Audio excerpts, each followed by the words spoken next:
It's a wild world out there, but some worlds are even wilder. Hi, my name is Tyler Hapney, and you're listening to Dungeons and Dystopias. Thank you for listening. Hello, and welcome back to another episode of Dungeons and Dystopias. I am your host, Tyler Hapney. I don't know if this sounds any different, but I am recording briefly in a new room. There was a big event on campus recently, and a lot of the computers still have not been reset so that I can go down to my normal room. So this is a different one. Like I said, don't know if the audio quality is any different, but hopefully it's nothing too bad. So today we're going to be talking a bit about Cyberpunk RED. I know I mentioned possibly having a guest last week, but scheduling with this big event and all that stuff, it kind of made it hard to get people into the studio on time. I'm actually recording this about 30 minutes before it's supposed to go live. So let's hope this gets done soon. Anyways, today we are going to be going over yet another role in Cyberpunk RED in our continuing series on going over the many different character and player roles you can be in that game. The one we're going to be talking about today is Medtech. I know we've talked about tech, we've talked about solo, lawman, rocker boy. But Medtech is, in my opinion, one of the more important roles in order to basically just keep an edge running crew going, honestly. I mean, and just plain and simple, Medtechs in Cyberpunk RED are about the only people that can, they're the only ones that can, they heal people, be doctors. They can give out therapy. They can save your life if you're on death saves. If you don't have a Medtech, automatically a lot of your missions are probably 2 times as dangerous just because you don't have that sort of cushion in case things go wrong, which is a problem my players have come into quite a bit. But without further ado, let's talk a bit about what Medtech does and what they are. So as I mentioned, Medtechs are the only role in Cyberpunk RED that has the ability to heal people. And they do that through the use of a drug called Speed Heal, which they do have to train in to start with. So talking about training and what that means, in the Medtech role, you have it's like technician or tech in the sense that they are able to select multiple different drop-down menus of different things that they could possibly sort of go into, or they can, be all around. But the 3 main things that it goes into are pharmaceuticals, surgery, and cryosystems operations. So we're going to go kind of into all 3 of those, and we're going to start with surgery. So what is surgery? For Medtechs, surgery is effectively a skill. You can only really get the surgery skill by taking these points in surgery. And I believe it's each point adds 2. And you sort of build up your surgery. And essentially, what a surgery does, when somebody gets seriously injured or critically injured, and they get a broken arm or something, usually there's a check for a quick fix and then just a normal fix. So quick fix, you can fix it. It'll probably last for around the rest of the combat, and then it'll go back to being broken. But in order to actually fix it, typically you need to apply surgery. And you need to use your surgery skill to determine that. And obviously, the higher your surgery skill is, the higher chance you hit that difficulty value, and you are able to repair your allies' wounds, not necessarily heal them, but trust me, getting rid of those wounds is very nice. And typically, you don't have to pay hundreds of dollars if you're going to go to a normal surgeon, which will make you pay in Night City. Surgery is very useful, especially for parties that wind up getting a lot of critical injuries and stuff. You could also, if you go into tech a little bit, and then also into surgery, you could be a Ripper Dog very easily because you'd be applying cyberware. And, if you have tech, you could also be working on that cyberware yourself. So that's just kind of one avenue you can go up with Medtech. In terms of other avenues, However, we need to talk about the big one, pharmaceuticals. Pharmaceuticals is crazy. For each point you put into pharmaceuticals, you get to learn one. And there's a whole list. Kind of going down the base game list, you have your antibiotic, which overnight you heal for your body stat. With antibiotic, overnight you heal for double your body stat. And that lasts for a week.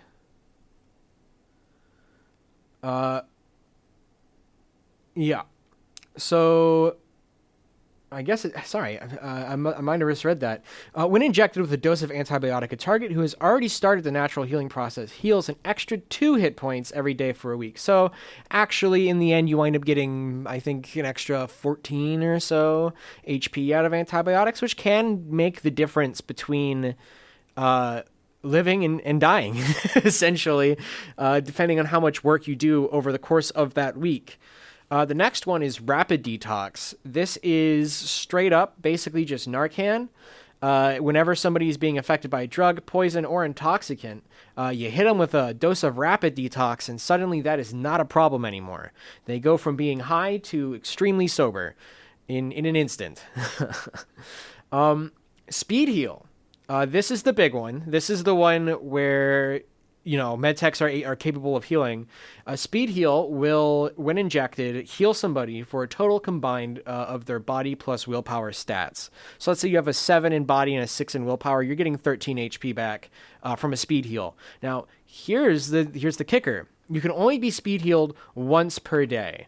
Anything more than that, and you overdose on Speed Heal, which could be all sorts of nasty effects, like heart attack or whatever your GM thinks a Speed Heal overdose might look like. But Speed Heal, I feel like it's almost a necessary for being a medtech because, well, it's the only way you're going to heal. And I've had it so many different times come to the point where, if somebody didn't get speed healed, they might go down. And then, at that point they might lose their death save, and that's it. Which, without a med tech, that becomes more possible, every session. So it's always important, I feel like, to have a friend who likes to play med tech. Next up, this one is also, I think, extremely important. Stim. Stim is basically black lace without any negative repercussions. So black lace, just for reference, allows you to ignore the seriously wounded penalty, which if you're below half HP or below, you are seriously wounded, and you get a -2 to all your stuff, unless, of course, you have Stim or black lace, or I think Berserk also does something to that. But yeah, when injected with a dose of Stim, you ignore all penalties from being seriously wounded for an hour.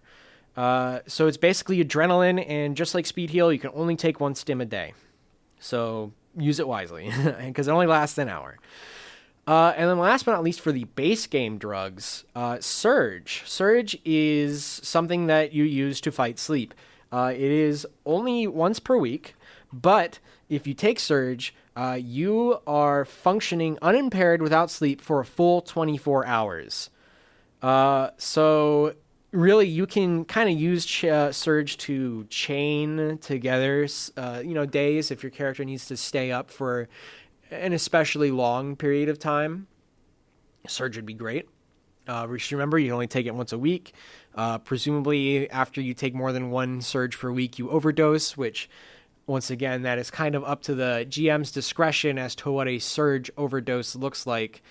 To me, it'd probably be something with a lot of insomnia, maybe, or maybe just like delusions, hallucinations people get after they stay up for too long. Anyways, they have added more pharmaceuticals in the times sort of since, and I don't have a list of every single new pharmaceutical they've added. However, I can tell you about one particular drug that I have had quite a lot of use out of in terms of Medtechs, and that would be Veritas. Veritas is amazing. If you're looking to interrogate somebody or even just get somebody into a state where they're not able to really do much, Veritas is the drug you want. And what does Veritas do? Well, Veritas is a powerful truth serum. When injected with Veritas, they have to beat a DV-17 resist torture drugs check, or they are placed into a haze where they become extremely suggestible. And then here's the kicker. All of their stats, or the stats acting, concentration, conversation, deduction, human perception, and persuasion, all have a -5 to them, which is crazy because a lot of those are really necessary for lying, getting your way out of things, finding out, what people are kind of up to. It seems like when you're in Veritas, you don't know what's going on. It's everything's very suggestible. Everything's kind of crazy, a little lucid, maybe. It's very interesting. Definitely, I've seen that one used by my players, both for interrogation and for getting someone in another place without them really doing much. You hit them with Veritas, they are out. they are not going to be responding to much, other than questions and stuff. But yeah, Veritas, really good drug for a whole lot of different reasons. Obviously, interrogation being numero uno on that list. And then for the last thing that Medtechs get the ability to do, they get something very fun called cryosystem operation. So what is cryosystem operation? Well, it's essentially, in Cyberpunk, they have cryogenics created, and it's very much used for a medical purpose. So for one level in cryosystem operation, you gain something called a cryopump, which is a mobile sort of bag, a body bag of sorts, that if somebody goes down, you can cover them with an action with this cryopod or cryopump, get them in there, and it'll basically freeze them in place so you don't have to make any death saves or anything. And you can do surgery and stuff on them, you can get them better through the cryopump. You can get the medicine, stuff like that. Very good for preventing friends from death is the almost explicit purpose for it. And then here's the best part. That's only 1 point in pump operations. You can have up to 5 levels in this. With 2 points in cryosystem operation, you have a registered cryotank technician license, and you get 24/7 access to one cryotank at a time at a specific cryotank facility operated by medical corporations or government agencies. So it's not your cryotank. It is some facility's cryotank that you might have rules or something that you have to adhere to. So it's not exactly as free as level 3 might be, where you actually get to choose where your cryopump is or your cryotank is. And usually people would put that in, their office or maybe even their house or wherever they might feel most comfortable having a giant cryotank. With 4 points, you get 2 more cryotanks in the same room as your first one. And your cryopump has 2 charges, and you can have 2 people in the cryopump. So if things are going really bad, at least you will have the ability to have multiple of your friends in your cryopump. And then with level 5, you gain 3 more cryotanks that can fit in the same room as the first 3, and your cryopump has now 3 charges, and its maximum carrying capacity increases to 3 people in stasis. So in general, Medtech, very useful for keeping people alive, as one might suspect from the name of the class or the role. But it really, the change is something that's extremely palpable. You can absolutely feel almost how necessary it is to have a doctor just around, I'm not getting too far into it, but another thing Medtechs are capable of doing is being really good therapists. We have a couple Medtechs on my team who are devoted more towards human perception and being able to provide therapy for some of their fellow edge runners at a slightly discounted rate. It generally works out. You need a high human perception, high medical tech skill is what's required for therapists. You get medical tech skill by increasing, I believe it is, I know it's at least cryosystem. It's either surgery or with each pharmaceutical, you get a bump in medical tech. But either way, the more you build into medtech and maybe even specific ones in medtech, the better you will be at providing therapy for players. So just keep that in mind. Medtechs have all sorts of utility. And my oh my, I would argue one of the most necessary classes. Solo medtech, two really, really good classes to have on your squad, at least one of them. All right, so we're going to get into our metaphorical monster of the week. And I know last time I talked about Shaitan. Today, I think I'm also going to talk about an individual in the cyberpunk setting, somebody who is actually related to a lot of the stuff I talked about today. In fact, he is the inventor of Veritas and a couple of other drugs. Today, we're going to be talking about a NPC named Hornet. Now, Hornet was introduced in a DLC not too long ago.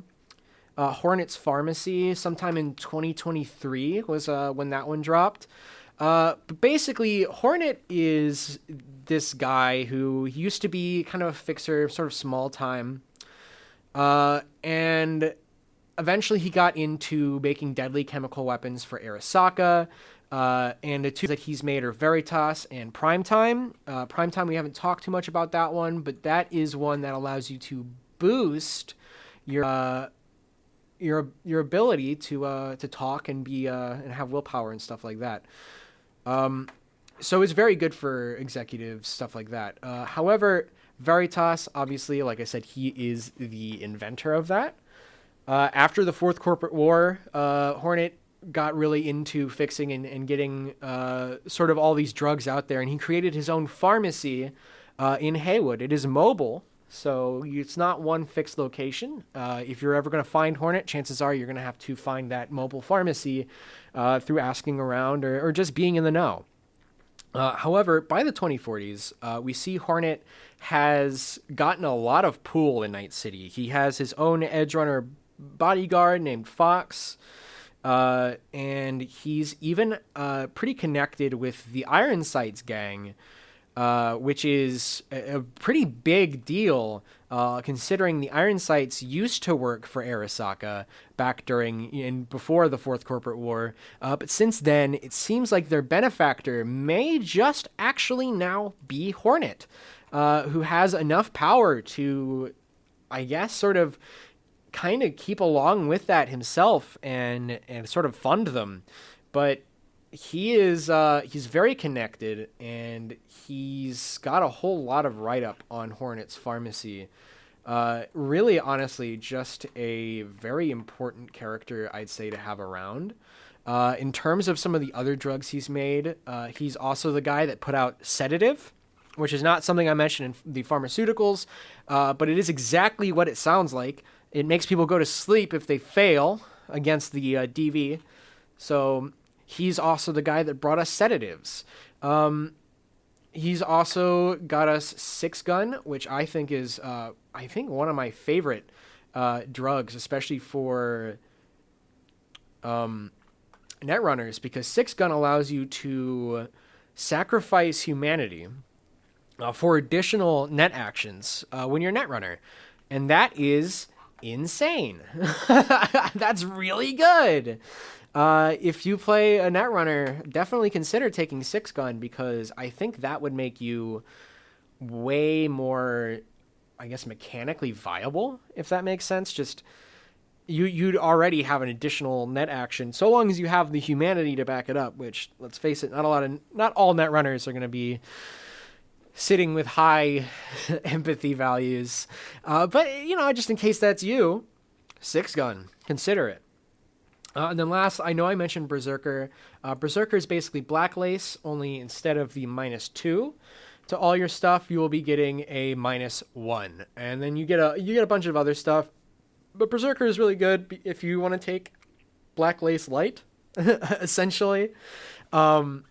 But yeah, all of this is thanks to Hornet, who also has, I believe, an assassination drone that's like a literal like tiny Hornet available in his DLC. There's just really generally just a really good DLC. It gave us a lot for Medtech players and drug users in Cyberpunk RED. So that is Hornet, and that is going to be the end of our episode this week. Thank you so much for listening.